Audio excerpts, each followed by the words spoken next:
David. Yeah. Actually, why don't we take? Yeah. Okay. Actually, no, we can go. Are you ready? I can go, but we can take a second. No, it's fine. Go. Let's do the gem. Yeah. And David, you had told me that you wanted to mount a defense of Milton Friedman. Oh, Jesus Christ. Yeah, you'll know I'm really sick when that happens. But actually, yeah, that would be not good.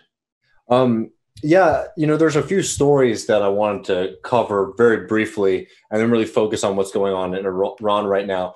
This sort of flows back into, what you were just talking about when it comes to like this response to COVID and coronavirus in Latin America and in the rest of the world as it sort of comes up against, U.S. hegemony. So, we talked a couple of weeks ago about what's happening in Argentina right now with this massive debt crisis. And I just wanted to give people a little update. If you didn't watch this segment, check it out.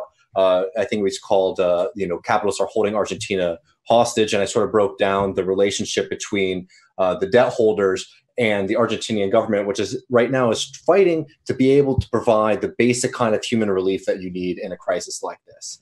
And BlackRock, a bunch of other American organizations and international investors are basically trying to hold the country hostage and make these massive debt payments, despite the fact that Argentina, like the rest of the world, is facing a massive shock that comes from the COVID crisis.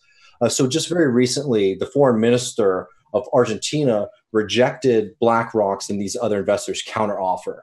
The foreign minister, Martin Guzman, told the Financial Times that the Argentinian government won't accept a deal that's based on illusions and rosy scenarios. And it is a rosy scenario to think that a country that's dealing with an economic crisis compounded with a massive health crisis is going to be able to make these massive debt payments. Debts, by the way, that for the most part were picked up under the right-wing neoliberal Macri government that preceded the current administration.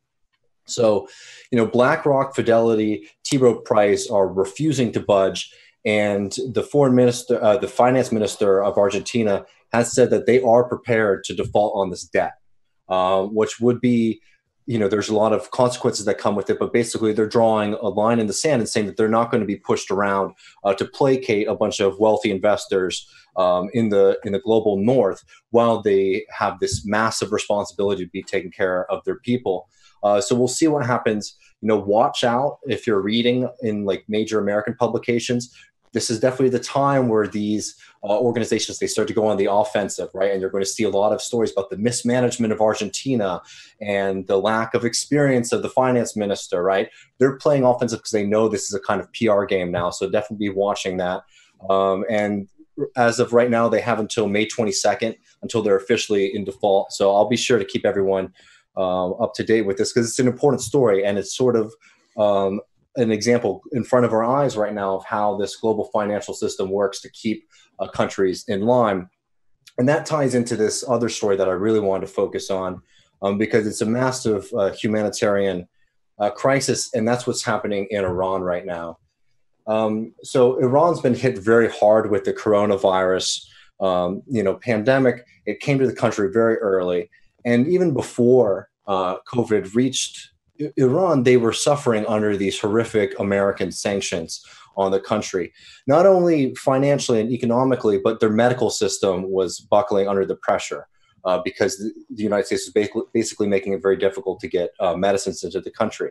So right now, there's this massive inflation crisis that's happening in Iran, where people are having to carry around massive wads of cash to make basic purchases. So the country has announced that they're going to implement a new currency over the next couple of years, basically just to cut the zeros off of how much inflation has happened, because people are having to pay for basic goods with massive bills. So that's going to be going on in the next couple of years.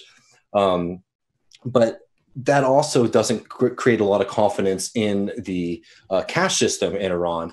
So there's been a massive increase in inflation in a country that's already hitting, suffering under the U.S. sanctions, the oil collapse in prices, and obviously too this coronavirus pandemic. So I just wanted to talk about how specifically the U.S. sanctions have made this crisis so bad, because the crisis was already really bad in Iran before because of the U.S. sanctions.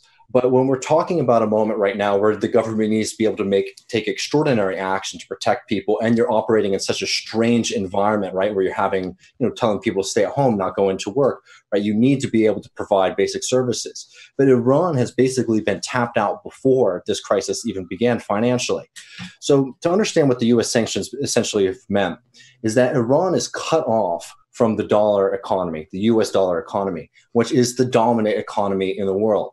So, while we've talked about in the show how getting medical equipment and even basic medicines like insulin into Iran has become very difficult, the Trump administration responds by saying, well, we don't have a direct ban on food or medicine for Iran. But the way that the sanctions work, the exemptions that are made on the U.S. sanctions for medicine and for food are only $500,000. Right. And for a country of 78 million people, that is a very, very small bar. Right. On top of it, because there is so much scrutiny over transactions that come out of Iran, most companies just aren't willing to do business with them, even if it's technically legal, because they have to deal with so much red tape. And, this is like a kind of trivial example, but if you have, the luxury of, being able to eat Persian food or Iranian food around you, and you might have Venmo'd your friend for, Iranian food, like Venmo will stop your transaction if you put Iranian food in the tagline, right? I mean, it's all over the board. How strict these how strict that these sanctions have become. So, there was already a crisis getting medical equipment into Iran before the crisis. And now for getting things like specialty equipment, like ventilators, it's nearly impossible. So EU countries have tried to move around this. But because it's such a complicated workaround, it's estimated that they've only really been able to get around $400,000 in aid to a country, again, of 78 million. And because the United States has this stranglehold over the IMF and the international finance system, Iran can't really go to the global market for loans, to fund basic programs in the country. So the second part of this story is, one, there's been this coronavirus crisis that's devastated the economy, and it has a massive human toll when it comes to lives lost and lives devastated by this medical crisis. Now we have a country that's, is almost economically, is almost in complete shambles. And just recently they've reopened the country, not really by choice, but because they can't provide funding for people to survive. Right? They have it's not like the right wing Republican argument. It's literally like the government can't give people money because the government doesn't have the money to give to people. Right? And I'm sure that there's a lot of criticism to be made of the Iranian government. But we have to understand that just on a functional level, that this government can't operate in a way that a normal sovereign government would be able to operate in a situation like this, because there's been such a stranglehold on their economy. So look, there's a real threat that there's going to be another massive second wave of coronavirus in the country. And the first wave was, a disaster and was devastating. And the second wave could be much worse.